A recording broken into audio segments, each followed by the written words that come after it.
우리 잘 알고 있는 분이 있어요. 그 공산주의 이론을 펼쳤던 그 칼 마르크스라는 사람이 있습니다. 옛날에 그 냉전 시대 있을 때 공산주의 민주국가 이래가지고 참 굉장히 힘들었잖아요. 이 공산주의 이론을 펼쳤던 이 칼 마르크스가 그가 무슨 생각을 했냐면은 세계의 문제는 평안이다, 이런 생각을 했어요. 그래서 그는 세계가 서로 전쟁하지 말고 평안한 상태를 유지했으면 좋겠다 하는 생각을 품게 됐습니다. 그러면서 그가 동물의 세계를 유심히 들여다보면서 그가 깨달은 것이 있어요. 동물은 배만 부르면 서로 싸우지 않더라는 거예요.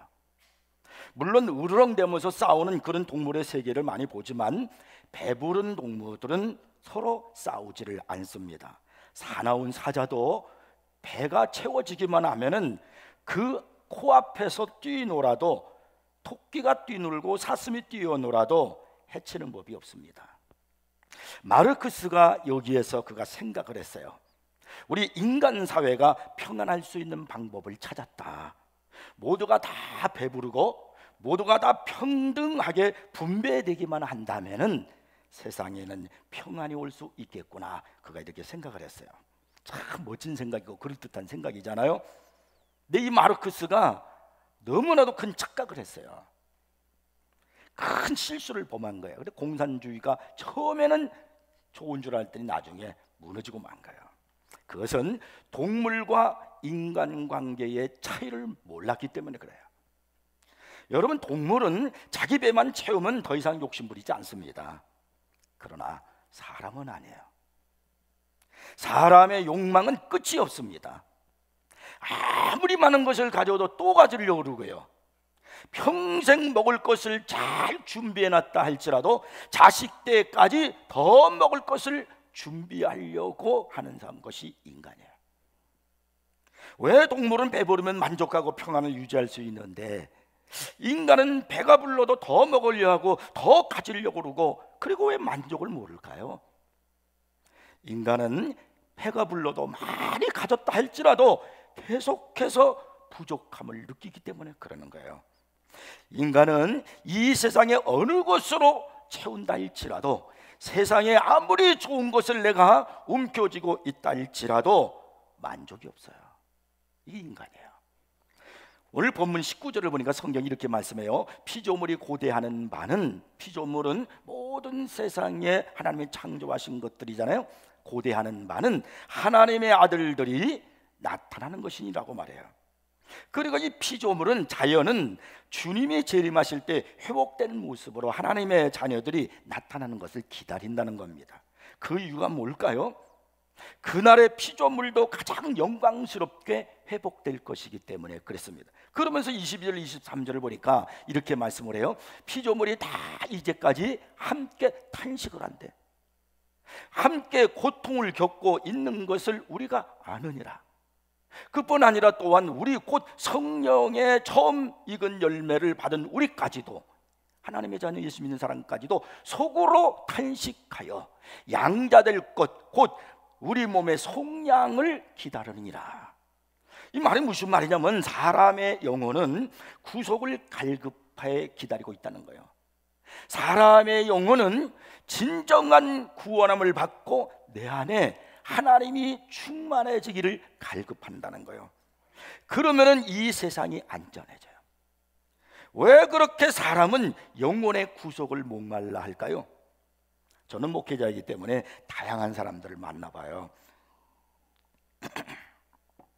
성공한 사람, 성공하지 못한 사람, 잘 나간 사람, 평범한 사람, 이런 사람들을 만나요. 여러 종류의 사람을 만나더라도 만족해 하는 사람은 한 번도 못 봤어요. 만족이라는 것은 모자람이 없게 채워져서 마음이 흡족한 것이잖아요. 그런데 가난하거나 부자나 출세하거나 성공하거나 어떠한 사람도 만족을 느끼질 못하더라는 거예요. 그것은 돈이나 명예, 성공, 그 어떤 것으로도 채워줄 수 없는 공간이 사람의 마음에 있기 때문에 아무리 많은 것을 갖추고 내가 움켜쥐고 있다 할지라도 만족하지 못하는 거예요. 수가성의 여인이 남편을 5이나 두었어요. 왜 이 여인이 남편을 5명이나 바꾼 줄 아세요? 이 남자 저 남자 결혼해 보는 거예요. 자기의 만족을 위해서 이 남자와 결혼하면 내가 생활이 행복하겠다. 결혼했는데 만족이 안 돼요. 그러니까 또 다른 남자고 또 이 남자하고 내가 결혼 생활하면 만족하겠다. 결혼해보자면 또 만족이 없어요. 그래서 이 수가성의 여인이 5명의 남자와 결혼을 했지만은 자신의 만족을 채워주는 남자가 없었단 말이에요. 이것이 인간이에요.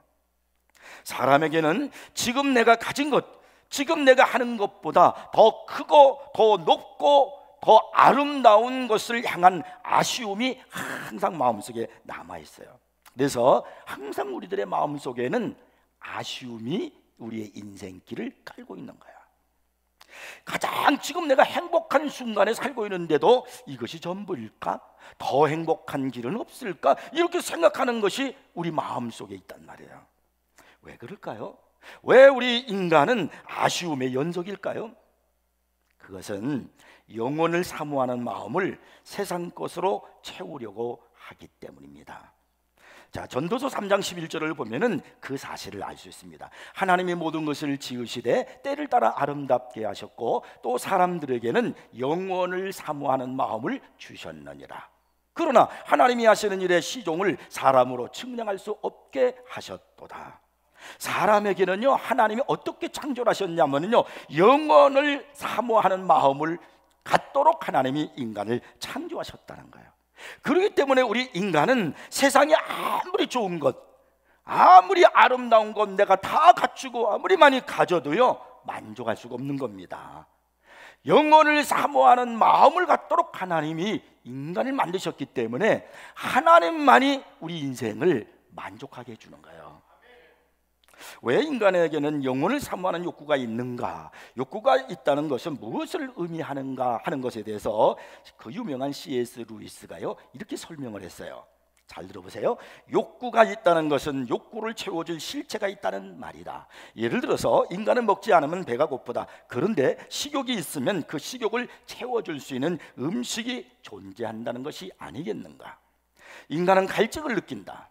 그런데 목마름이 있다면 그 목마름을 채워줄 수 있는 음료가 존재한다는 것이 아니겠는가? 인간은 수면욕이 있다. 수면욕이 있다는 것은 잠이 있다는 것을 의미하는 것이 아니겠는가? 인간은 사랑하고 사랑받고 싶은 욕구가 있다. 이런 욕구가 있다는 것은 그것을 채워줄 수 있는 대상이 있다는 것이 아니겠는가? 욕구를 채워줄 수 있는 무엇이 없다면 어떻게 그런 욕구가 생기겠는가? 욕구가 있으면 그 욕구를 채워줄 수 있는 무엇도 항상 있다. 그러면서 마지막 이렇게 말해요. 그런데 인간에게는 하나님에 대한 욕구가 있다. 하나님을 그리워한다. 하나님에 대한 열망이 있다. 그렇다면 하나님의 실체가 있다는 것이 아니겠는가? 하나님이 분명히 계시니까 하나님에 대한 욕구가 있는 것이 아니겠는가? 이렇게 말했어요. 이 땅에서 아무리 배부르게 먹지만은 영혼을 사모하는 마음을 채울 수가 없어요. 많은 것을 가졌지만은 영혼을 사모하는 내 마음을 채울 수는 없어요. 계속해서 정복하고 정복했지만은 영혼을 사모하는 마음을 채울 수 없습니다. 모든 사람들이 부러워하는 인기를 누리고 있지만은 역시 영혼을 사모하는 마음을 채울 수가 없어요. 여전히 아쉬움이야. 계속해서 아쉬움. 왜 그럴까요? 그것은 영혼을 사모하는 마음을 이 땅의 것으로 채우려고 하기 때문에 그런 거예요. 그러나 동물들에게는 영혼을 사모하는 마음이 없어요. 그래서 그들은 그냥 오늘 배만 부르면 그것으로 만족해요. 그것으로 평화를 유지하며 살 수가 있는 것입니다. 그러나 인간은요, 영혼을 사모하는 마음을 주셨기 때문에 그 마음에는 세상에 보이는 것, 세속적인 것, 육체적인 것, 그것을 채워가지고는 만족이 없는 거예요. 끊임없이 가지려고 그러고 또 가지려고 그러는 거야. 미국의 최고의 갑부였던 록펠러라고 하는 사람이 있어요. 이들이 돈이 얼마나 많은가 뭐 하는 것은 상상할 수가 없죠. 록펠러는 자기가 11조를 내는데 자기 11조를 관리하는 사람만 직원을 40명을 뒀대. 자기 11조만 관리하는데 얼마나 돈이 많으면 그 직원을 40명을 돕겠어요. 미국의 뉴욕의 맨하탄에 가면 굉장한 빌딩들이 많거든요. 큰 도로 옆에 많은 빌딩들이 있는데 이 록펠러는 그 큰 도로 옆에는 빌딩들을 다 가지고 있었어요. 얼마나 부자인지 몰라요.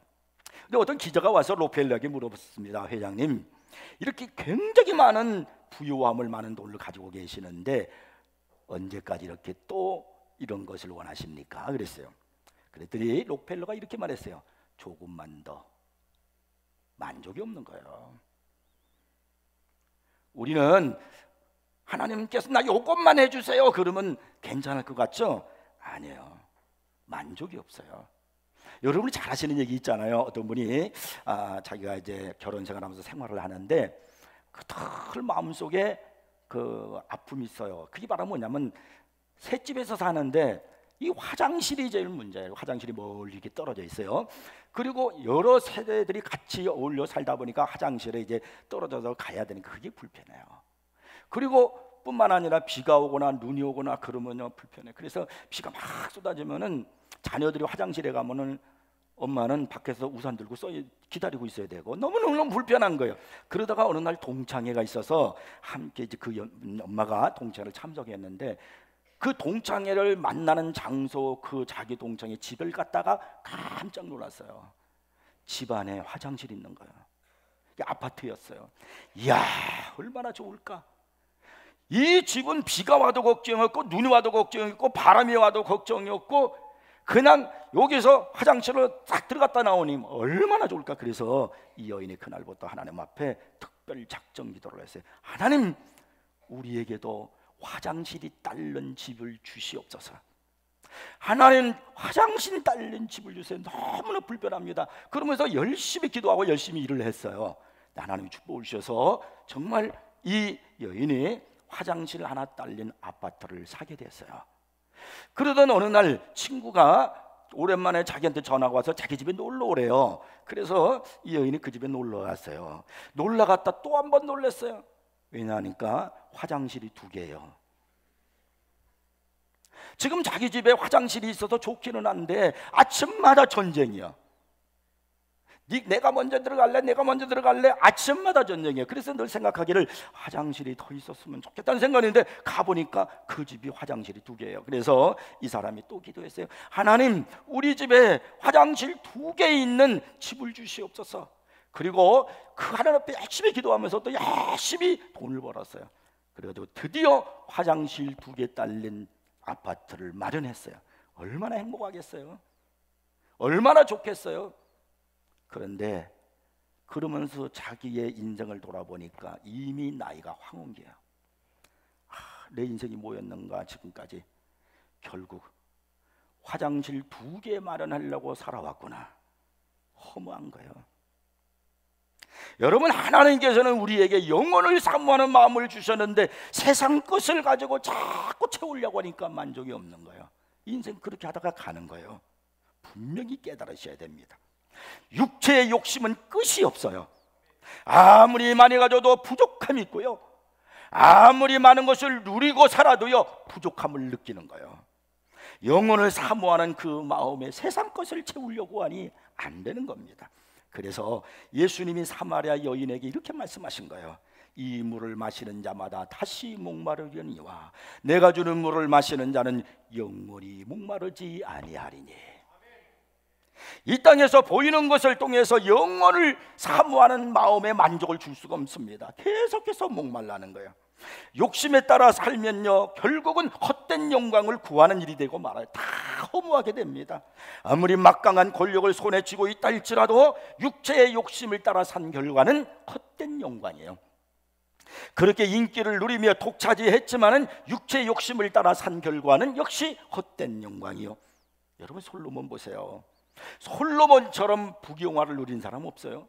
성경에서 솔로몬 이전에도 솔로몬 이후에도 솔로몬과 같은 부귀영광을 누린 사람이 없다라고 기록하고 있어요. 어마어마합니다.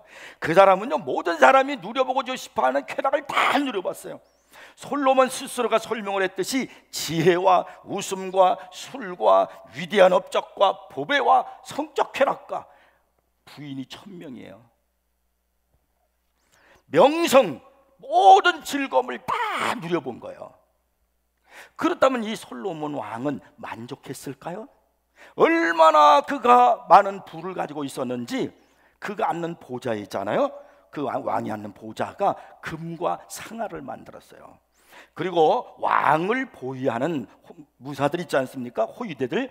이 호위대가 300명 있었는데 이들의 방패가 전부 다 금이에요. 아니 뭐 그걸 금으로 만들어요? 중요한 거는 막는 게 중요하잖아요. 적으로부터 막아내는 게 중요하지, 금으로 만들 필요가 있어요. 무거울 텐데. 그리고 성경에 보니까 솔로몬 시대는 길거리에 금이 굴러다니는 것처럼, 돌멩이처럼, 은이 돌멩이처럼 굴러다닌대요. 얼마나 부자였고 얼마나 여러분 많은 부를 누렸으면 그렇겠어요. 그러면 이 솔로몬이 만족했겠느냐는 거예요. 그가 전도서에서 이렇게 고백합니다.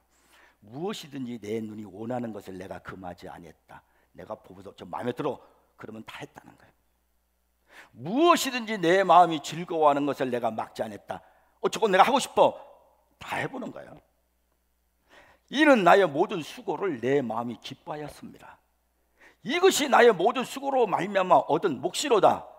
그 후에 내가 생각해 본즉 내 손으로 한 모든 일과 내가 수고한 모든 것이 다 헛되어 바람을 잡는 것이며 해 아래서 무익한 것이로다. 이것이 솔로몬의 고백이에요. 그러니까 이 솔로몬은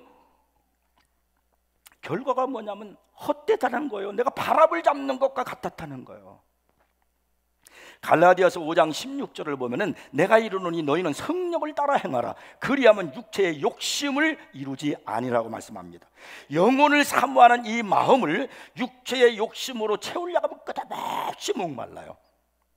그리고 그 결과가 뭐냐면 갈등과 전쟁과 방탕과 시기와 질투로 가는 거예요. 그러나 이 영혼을 사모하는 이 내 마음을 성령을 따라 행하면 참 만족을 얻게 되는 거예요. 목회를 하면서 늘 가슴 아프게 생각하는 것이 있습니다. 구원은 다 받은 것이 틀림이 없는 것 같은데 10년 교회를 다녀도 달라지지 않은 사람이 있어요. 아무리 교회 나서 예배를 드려도 병든 정서, 잘못된 성격은 그대로 남아있고 여전히 돈만 밝히는 사람이 있어요. 기도를 그렇게 많이 한다고 하면서도 세상 욕심에서 헤어나지 못하고 날마다 목마른 사람처럼 세상의 갈증을 느끼는 사람이 있어요. 자신에게 한 번 잘못한 사람은요 끝까지 용서하지 못하는 사람이 있어요. 예수 믿는 사람이. 과거에 입었던 그 상처가요 집사나 권사가 되어도 여전히 쓴뿌리로 남아있는 사람들이 있습니다. 분명히 예수 믿는 건 틀림없는데 마음의 병들은 치유를 받지 못하고 그냥 그대로 남아있어요. 왜 그래요? 이들에게 도대체 문제가 뭐냐 이거예요. 이 마음이 문제란 말이에요. 시골에서 혼자 사는 어머니가 있었습니다. 이 어머니는 자식이 조금씩 보내주는 용돈으로 어렵사리 매일매일 살아가고 있었습니다. 그러던 어느 날 도시에 사는 아들의 집을 이제 방문하게 되었어요. 하루는 며느리가 가출을 했습니다. 집안에 혼자 남아있던 이 시어머니가 방 안에서 물끄러미 이렇게 쳐다보는데 갑자기 식탁 위에 놓인 노트 하나가 눈에 들어왔습니다. 무심결에 호기심도 발동하고 그래서 그 노트를 딱 펼쳐보니까 가계부였습니다. 거기에는 콩나물 산 것까지 자세히 기록이 되었는데 이 시어머니의 눈에 딱 들어오는 것이 있어요. 매달마다 똑같은 이상한 항목이 눈에 들어오는 거예요. 거기 보니까 촌년 이렇게 써있고 그 옆에 5만 원 이렇게 적어놓은 거예요. 한 달도 아니고 두 달도 아니고 꼬박꼬박 매달마다 그렇게 적어놨어요. 한참을 보고 있던 시어머니는 그것이 며느리가 자기에게 용돈을 보낸 것을 기록한 것이라는 것을 알았어요. 얼마나 마음이 쓸쓸하겠어요. 아니 얼마나 시어머니가 미우면 가게보다가 촌년이라고 써놨겠어요. 이 사람의 마음은 도대체 어떤 마음이에요? 한 정신병원에서 이런 일이 있었다고 합니다. 어떤 방에 들어갔더니 정신병자가 허공을 막 손을 흔들면서 수지라고 하면서 막 소리를 지르는 남자가 있었어요. 같이 들어갔던 사람이 물었습니다. 저 남자는 왜 저렇습니까? 그랬더니 옆에 있던 의사가 이렇게 대답합니다. 수지라는 아가씨와 결혼하기로 했었는데 결혼 직전에 그녀가 그를 버리고 다른 남자와 결혼해버렸기 때문에 저렇게 미쳐버린 것입니다. 아, 그렇구나. 탁가다는 생각을 하면서 다른 병동으로 갔습니다. 그 병동은 정신병원에서도 중증 환자만 모여있는 병실이었습니다. 그런데 어떤 남자가 이전에 더 심각하게 벽에 머리를 막 들이받으면서 외치는데 오 수지, 오 수지 그러는 거예요. 그래서 아니 저 사람은 왜 또 저렇습니까? 그렇게 물어봤더니 의사가 또 이렇게 대답을 하답니다. 저 사람은 수지와 결혼한 사람입니다. 세상 것으로 영혼의 목마름을 채우려고 한 여자의 잘못된 가치관이 가져온 비극인 거예요. 오늘날 여러분 여성들 여러분이 여러분의 마음에 영원으로 채우는 마음을 가져야 될 영혼을 사모하는 마음에 하나님으로 은혜로 채워야 되는데 자꾸 세상 것으로 나를 채워서 만족을 하려고 가지 마시면은 남편들이 고달퍼져요. 남편들이 힘들어요. 어떻게 우리는 이 영혼을 사모하는 마음을 충족하고 만족하면서 기쁨으로 행복하며 살 수 있을까요? 우리 인생에 있는 그 목마름을 해결하고 진정으로 행복한 인생을 살 수 있는 길이 뭘까요? 그것은 하나님에 대한 목마름으로 해결할 수 있는 겁니다. 우리의 목마름을 채우기 위해서는요, 하나님에 대한 목마름이 있어야 돼요. 어떤 것들은요 실체를 통해서 이해를 하지만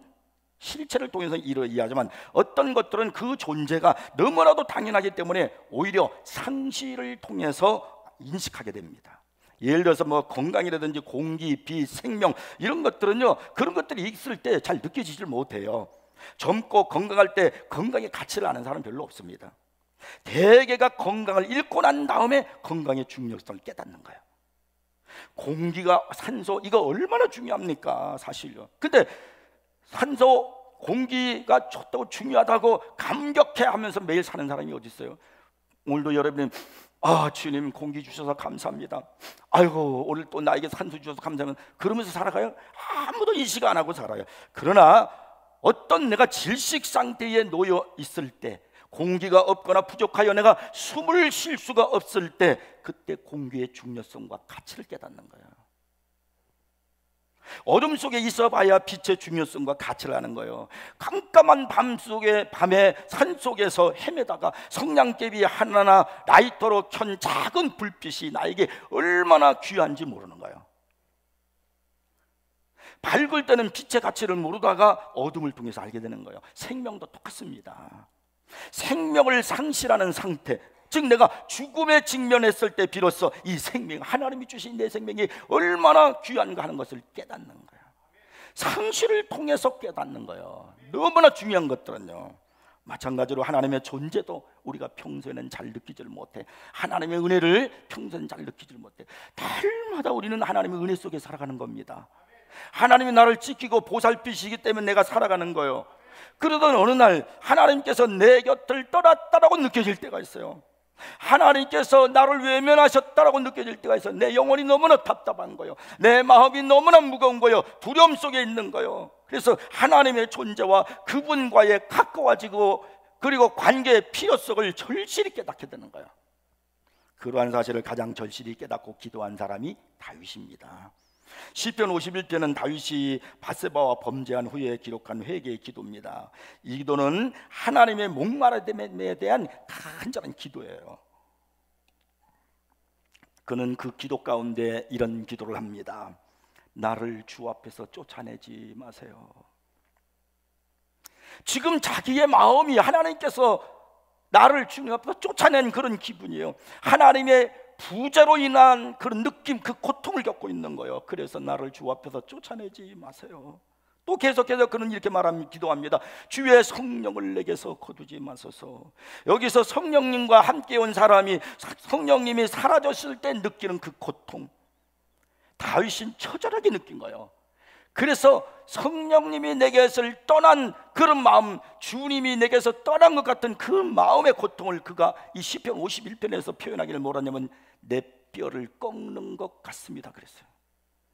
뼈를 꺾는 것 같이 그렇게 아프고 고통스럽다는 거예요. 그러면서 그는 또 이렇게 기도합니다. 주의 구원의 즐거움을 내게 회복시키시고. 다윗의 이 간절한 기도는요, 지금까지는 구원의 즐거움으로 살았어요. 하나님이 나를 지켜주시고 주님이 내려주신 은혜, 그 구원 즐거움 속에 살았는데 이제는 그 구원의 즐거움이 사라졌어요. 그러니 이제는 맹송맹송해요. 마른 심령이요. 너무나 답답한 거예요. 그래서 구원의 즐거움을 회복시켜 주세요. 그러면서 또 기도하기를 자원하는 심령을 주사 나를 붙드소서라고 했습니다. 하나님과 가까워졌을 때, 성령이 내 안에 있을 때, 하나님과 교제할 때는요, 항상 내 마음에 기쁨이 있어요. 성령으로 충만하고 은혜로 충만하니까 다 자원하는 마음으로 하는 거예요. 교회를 할 때도 자원하는 마음으로 해요. 교회 예배 드릴 때도 자원하는 마음으로, 기도에도 자원하는 마음으로, 또 내가 주차장 관리하는 것도 자원하는 마음으로, 성도들 섬기는 거 다 자원의 기쁨으로 하는 거예요. 그런데 여러분, 내 안에 은혜가 떨어지고 하나님이 멀어진 것처럼 느껴지면 그때부터 억지가 되는 거예요. 예배를 드리러 올 때 자원하는 마음으로 예배를 드리러 오는 사람하고 억지로 끌려서 예배 드리러 온 사람하고는요, 그날 은혜의 정도가 엄청나게 차이 납니다. 다윗은 주님, 저를 떠나지 마시고 예전에 제게 주셨던 성령과 구원의 즐거움과 자원하는 마음을 주시옵소서라고 간곡하게 기도합니다. 하나님의 부재의 목마름을 통해서 다윗은 하나님을 깊이 인식하고 열망하고 있는 겁니다. 여러분의 삶 가운데도 하나님의 목마름에 대한 갈증이 있습니까? 답답하고 신앙생활 하는데도 기쁨이 없고 은혜가 안 됩니까? 다윗처럼 간구하십시오. 하나님, 주님 내게 오셔서 이 허탈한 내 마음, 뭔가 뻥 뚫린 것 같은 그런 이 내 마음 채워주시옵소서. 여러분의 인생을 행복하게 만족으로 갈급함을 채워줄 수 있는 분은 하나님밖에 없어요. 하나님을 향해서 여러분이 외치면 채워주십니다. 우리 하나님은요, 사모하는 영혼에게 가장 좋은 곳으로 채워주시는 좋으신 분이에요. 시편 107편 9절에 보니까 이렇게 성경이 기록해요. 그가 사모하는 영혼에게 만족을 주시며. 세상 외로도 만족이 없어. 그런데 하나님을 사모하니까 진정 내가 만족한 인생이 돼. 줄인 영혼에게 또 사모하는 거예요. 좋은 것으로 채워주심이로다. 여러분, 여러분의 마음을 하나님을 사모하시길 바랍니다. 예수님을 사모하시기를 주 여러분 축복합니다. 예수님이 주시는 생수의 목마름으로, 그것으로 내 목마름을 채워야 돼요. 부활하신 주님, 성령님, 지금 이 시간에 내게 오셔서 나의 부족하고 목마르고 답답한 이 마음에 오셔서 충만히 내게 계셔서 나로 하여금 진정한 행복과 기쁨, 만족을 얻게 해 주옵소서라고 여러분 간구하십시오. 오랜 위어스비라고 하는 미국의 유명한 강의 설교가가 있습니다. 그분이 현대교회를 묘사하면서 이런 예를 들었어요. 현대교회는 마치 이런 교회와 같다 그러면서 이렇게 말합니다. 어떤 목사가 나와서 이야기를 합니다. 성도님들 목마르시지요 하면서 그림 한 장을 딱 보여준다는 거예요. 아주 멋진 컵에 들어있는 생수 한 컵이 보이시죠? 이 생수는 다이아몬드 생수입니다.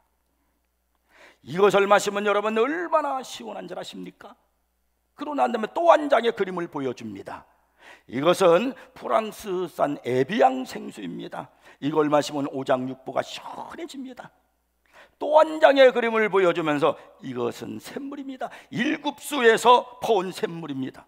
이것을 마시기만 하면은 모든 내장이 다 깨끗해집니다. 이렇게 말해요. 근데 계속 그렇게 얘기만 하는 거예요. 그러니까 이 말씀을 듣고 있는 성도들이 지금 원하는 게 뭘까요?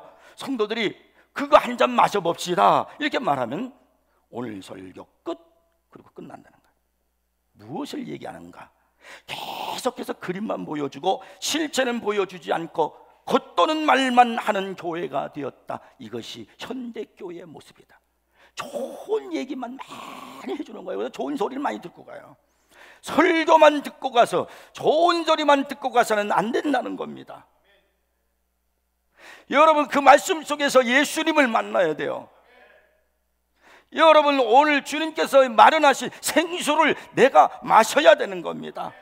말씀에 순종하는 것이 중요해요. 듣고만 가면 그림만 보고 가는 거예요. 만족함이 없어요. 그러니까 10년 20년 예수를 믿어도 똑같은 거예요. 오늘 우리 사랑하는 성도 여러분, 하나님을 만나고 하나님이 내 안에 계시도록 간구하고 소망하시기를 바랍니다. 여호와로 인하여 즐거워하는 사람이 되십시오. 솔로몬이 인생을 다 살고 난 다음에 그는 전도서에서 마지막에 기록을 하는데 자기의 삶의 모습을 결론을 내리며 전도서 12장 13절에서 이렇게 말해요. 이래 결국을 다 들었으니 하나님을 경외하고 그의 명령들을 지킬지어다. 이것이 모든 사람의 본분이니라. 결국 인생에서 남는 것은 하나님을 경외하는 것만 남고 그분의 명령을 지킨 것만 남더라는 거예요. 인생을 길게 살았던 짧게 살았던 간에 우리에게 남는 건 딱 한 가지요. 하나님을 경외하고 그분의 명령을 지키는 그 믿음, 그 순종한 거, 그것만 남더라는 겁니다. 오늘 사랑하는 선생님께 성도 여러분, 말씀만 듣고 그냥 돌아가시면 안 돼요. 실제이신 하나님을 만나셔야 됩니다. 여러분을 위해서 영원히 목마르지 아니하는 생수를 준비하고 오늘 여러분을 찾아오시는 그 예수님을 만나고 그 생수를 마시고 돌아가셔야 됩니다. 이제는 갈급해하지 마세요. 허덕이지 마세요. 수가성 여인처럼 또 좋은 게 뭐 있나, 또 내 인생에 만족을 주는 건 뭐 있나, 이렇게 기웃거리면서 이 세상에 여기 기웃 저기 그러지 마세요.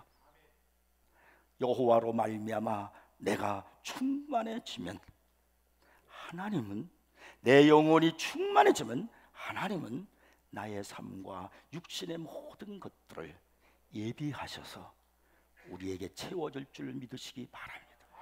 그래서 광야가 에덴 동산이 되는 거예요. 이 삶을, 이 은혜를 우리 선생님께 성도 여러분 모두가 다 누리기를 주의 이름으로 축복합니다. 기도하겠습니다.